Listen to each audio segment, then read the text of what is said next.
hata vikundi vyetu vya MONUSCO na kuhakikisha katika kulinda mji wa Goma. Tunaona wamoja wako ndeni na wengine mlimani. Hii ni mikao ya kivita tu. Mikao ya kivita iko hivi. Zote mwingine na kwanza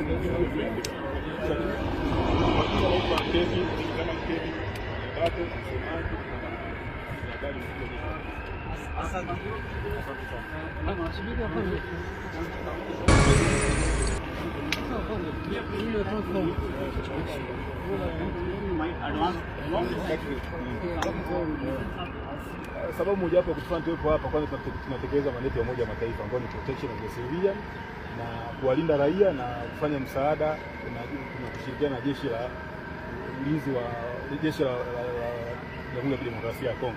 Kwa sababu yetu ya msingi kwanza ni kuhakikisha usalama wa raia na vile vile kushirikiana na jeshi la serikali ya Kongo katika kupambana haya. Ile eneo kwa ujumla inaitwa Kimoka, lakini eneo hili linaitwa Leja. Kwa hiyo hapa tunaonyeshana hapa kamanda wa jeshi la Umoja wa Mataifa Jenerali Milanda Firo pamoja na mwakilishi wa gavana wa jimbo la Goma wamekuja hapa kuonyeshana na kuangalia jinsi ukaaji wa vikosi vyetu katika kuhakikisha kuwa adui akija wanajiamini naye na kujilinda kwa ajili ya kulinda mji wa Goma na viunga vyake. Kwa nini unataka mlingo kusake na Goma kule kote vikundi vyetu vipo. Kwa hiyo kitokea hapa tumeona tishio ndio linakuwa kubwa. Hii kama tishio litatokea na kule tuko tayari kulinda. MONUSCO kushirikiana na jeshi la Kongo liko tayari kulinda maeneo yote kama tunaona kuna matishio. Kwa hiyo kwa sasa hivi taarifa zetu zinatuonyesha kuwa eneo hili kidogo ndio watu wanalitamani, wanataka kuja kwa karibu. Kwa hiyo na sisi tuko tayari hapa kwa ajili kuonyesha utayari wetu kwa ajili ya kulinda mji wa Sake na Goma.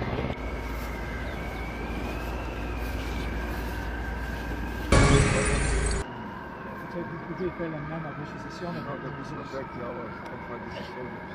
pour protéger nos enfants.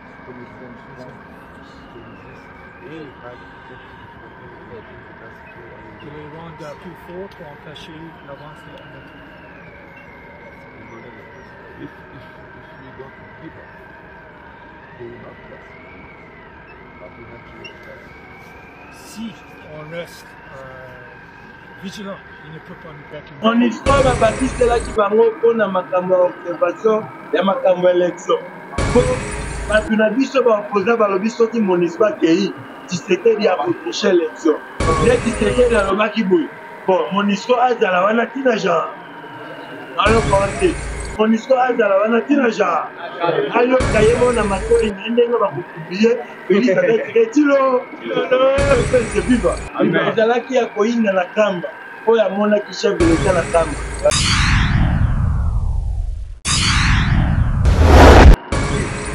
Nani atachomba? Nani atachomba? Moizi Katumbi chako. Atafanya nini? Alikuwa gouverneur.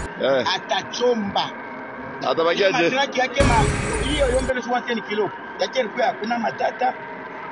Jambo, habari gani? Mapeage. Alianza kutuletea bunga wakati ya crise. Atachomba. Moizi était escroc. Kama mlimpenda sema yana kutenir mazembe. Bongo. Moizi ni mwizi. Kabila après Simon Dor, alobi na batape perdre nyoso pour soutenir Moïse Ka. Na yo ebisali bango ba côté te, pas élection, pas autant électeur te. Ce qu'on soutenir ba soutenir, ye ba voter na ni. JDPS viva.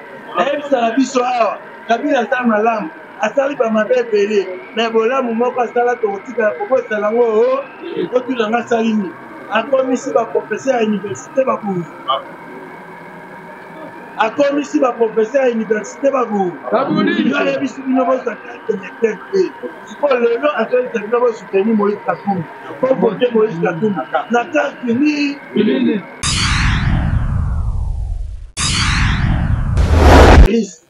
Au Bazali na niveau à est de la République démocratique du Congo. Alors bientôt là, ba nouveau ordre militaire. Oh, il y a armes militaires, oh, il y a matas, un nouveau modèle. Et je vais vous mettre dans l'Est de la République démocratique du Congo. Il est fait, c'est viva. Le contrebandeur cause les alliés coup d'envoi. Pour que les alliés ensemble, il y a un force régionale. Par exemple, M23 bazar ma capacité. La minute où on va bazar ina biloko ya kolia. Pourquoi bazar ina biloko ya kolia? Parce que bandeko ravitailler bango ezalaki communauté internationale. Pour la communauté internationale, va comprendre que façon au Félix a mené Libango, à respecter ma corps, à respecter ma force régionale, à respecter ni ce qu'on a Bango à bout. Encore ici, avec répondre l'affaire, vous comprenez la politique à Félix. Ils ont dit directement que tout c'est en Russie, à Yandenge, Mali à Salaki, Denge Burkina Faso à Salaki. Ils sont aussi pouvoir dans le coup d'État. Tous pouvoir dans l'élection. L'élection, c'est ma campagne d'accord, ma campagne pour respecter la constitution. Il faut que ça ait une force régionale. Tu peux si bango tana bango. Il faut que ça ait un monisco. Tu peux si bango tana bango. Dès qu'on a force régionale, à bout, le force régionale va ok. Dans janvier, dans le bobel, le bâté. Et tout à l'heure, monisco, ça va ça. Là, ça annulé. Monisco, où janvier, ça me fait ça. Et ça joue un mois. Le 8. Allez, force régionale. Il dépend, c'est vivant. Mon histoire va bâtir celle qui va pour ma observation et ma élection. Pour tu n'as vu ce qu'on va opposer à l'objet qui mon histoire qui tu sais qu'il y a pour tricher l'élection. Dès tu sais qu'il y a le bas qui bouille. Bon, mon histoire a la wana tina genre. Alors côté. Mon histoire a la wana tina genre. Ayo kayemo na matoi na ndenga ba publier. Félix a tiré tilo. Le peuple se viva. Ezalaki ya koinga na kamba. Oya mona ki chef de l'état na kamba. Ouais. Ezalaki au peuple simbombo aboyi. Donc tous les kistimbangistes bango nyonso na sima Fatiba. Beton. Achité à l'anda. Pourquoi l'église Kimbangiste est nécessairement fatiguée? Pourquoi? Parce que l'église Kimbangiste est basée sur Congolais de père et de mère. Mais pourquoi l'église catholique basée sur l'étranger? Mais la dirigeant l'église catholique va comprendre les caractères que tu as au monde de la mort. De la mort. À propos, où tu vas tenir. Et ça va propos moko, n'ayez moko, na Union européenne, on va où tu vas awa.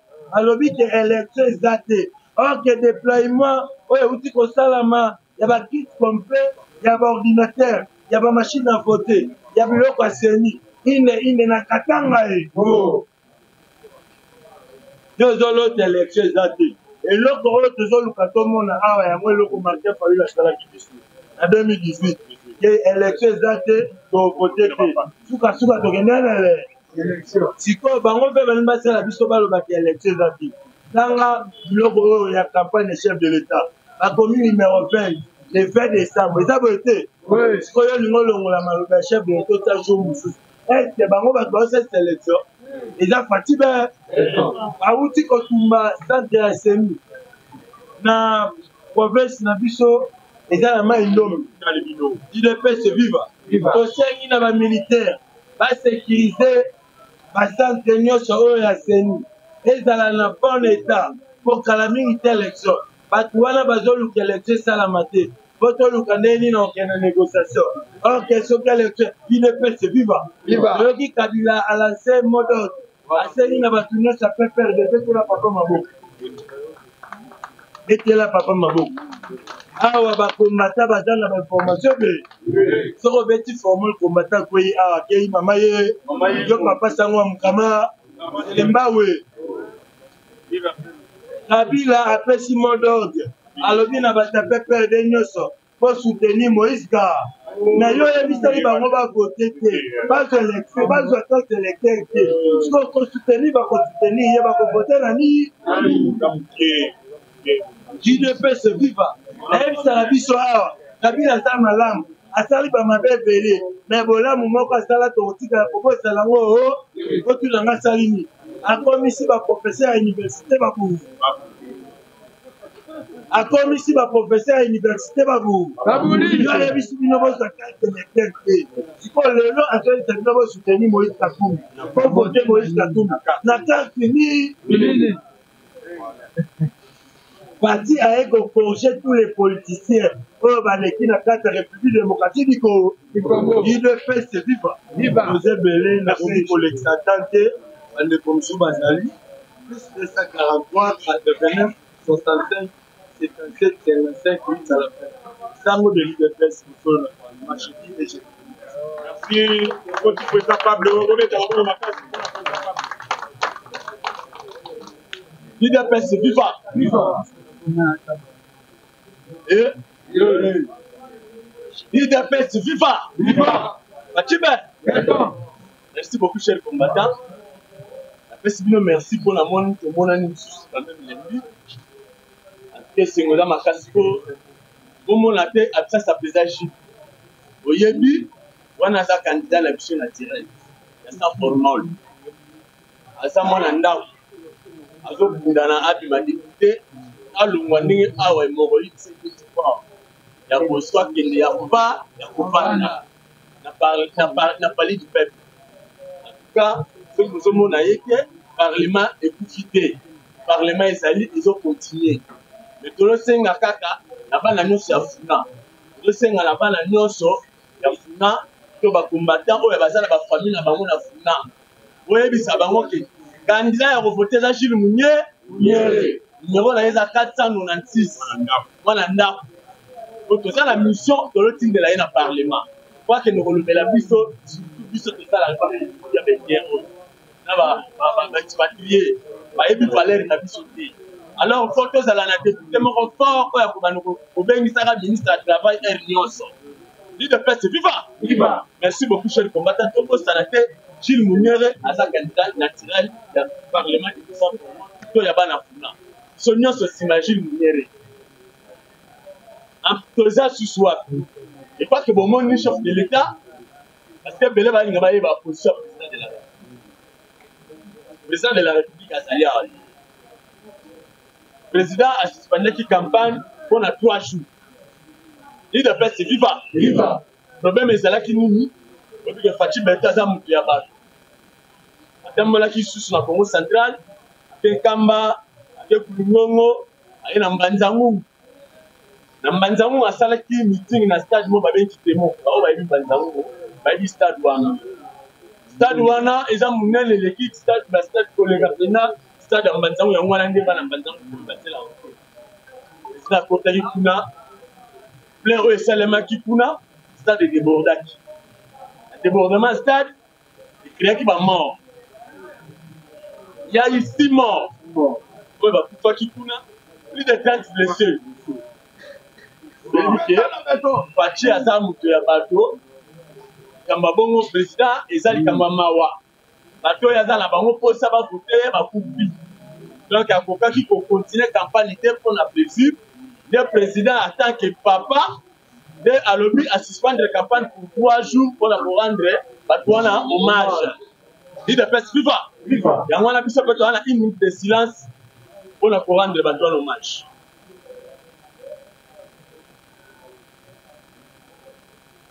Merci beaucoup. En tout cas, chers combattants, et c'est mon makasi. Pour qu'on m'attende tout ça et la campagne. Parce que bazo benga biso population zo déclaré ba lobi na biso ke ba polozo uta ba ngola ya Lorenzo parti au pouvoir ya Angola ba polo est débordé de la RDC mais on y a biso moko ya RDC président de la République en place campagne électorale là yé ata polo moko ezali nous sommes à polo Félix Antoine Tshisekedi du côté numéro 20. Il y a habité Jacquemin Chabani.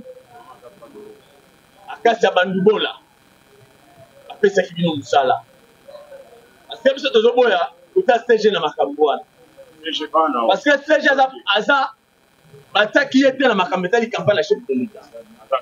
Azate. Moi, je suis Kabouya na Makati Makambouane et Moutaza na Makambouane, c'est Jacquemin Chabani et Akasia Bandubola. Comment se fait-il que campagne à partir de temps na Katia Moka? Attends la province ils ont fait. Ne fils que na Kinshasa. Pas polo et ça. Et pourtant ils sont sur la pop expatrié. Bah que tu as la moment campagne. Oh la lati, asa candidat député la puce. Et moi na IDPS, il y a Kalam. Dans la bombe on a promis 100% la parti. La campagne a parti de ça. La député la puce va salir oh ya bangu. Mais si vous chargez la campagne chef de l'État, pourquoi akokaki kosalisa te visibilité tomoni na biso bapano tozomona na biso epuis bango mpe baza na besoin kolandaka makambo campagne ya chef de l'état ndenge président azotambola oyebi chaîne oyo babengaka univers télévision chaîne wana ekoma ya biso ekoma na compte ya Faci